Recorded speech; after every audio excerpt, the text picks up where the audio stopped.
Ready for the start. They're off in the Breeders' Cup Juvenile and General Partner.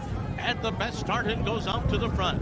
And then it's Fierceness away running in second. Wind Me Up is third. A little bit hard to handle there as Prince of Monaco just headstrong a bit as they make their way into that turn. Muth outside of horses there with Timberlake running in between those two and racing 5 lengths off the lead. Then Locked, followed by a 3 wide Noted and Cuban Thunder, the long shot, at the rear of the field. General Partner makes the pace, and it's prompted by Fierceness on the outside.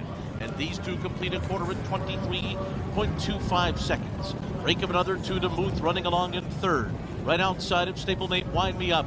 Prince of Monaco is fifth. He's 5 from the front. Timberlake is on the outside of him. Then Noted, Locked, and between those two, Cuban Thunder, 8 lengths off of front-running General Partner. And Mandy Franco, who went 47.02 seconds for the first half mile. Fierceness 3/4 of a length behind, running in second. Muth is third to the outside, just in behind the leaders. Timberlake is getting going now. A 3 wide run, but on the charge within 4 lengths of the front. Prince of Monaco going right with him as Wind Me Up retreats. Locked has to do better. Around the far turn they go.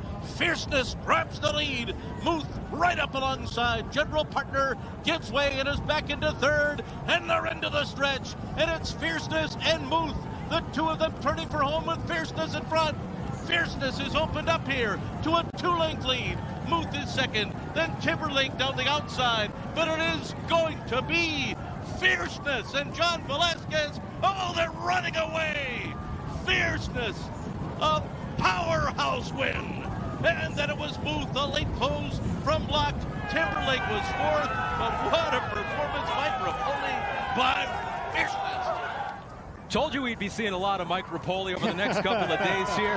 My favorite thing, draw a line through that last race, a 7th place finish in the Champagne. Fierceness comes back and wins the Breeders' Cup Juvenile. Heavy favorite before he ever ran. He justified that with an 11-length win at Saratoga in the mud. So when he came back in the Champagne last out, it was sloppy, still wet. You figure, okay, it doesn't matter. He ran horrible. He got beat 20 lengths. Bounces back after this and showed what he showed the first time. He was the 3-5 favorite when he ran in the Champagne. And yeah, he got bounced around a little bit. He got shuffled back a little bit, but he didn't run well at all. And it really puzzled Todd Pletcher. And he put this horse through a battery of tests to try to figure out what possibly could be wrong. They did blood work. They did all kinds of exams. The horse was fine. He was 100% fine. So, okay, we'll bring him back. We'll train him. We'll see how he trains. Sensationally.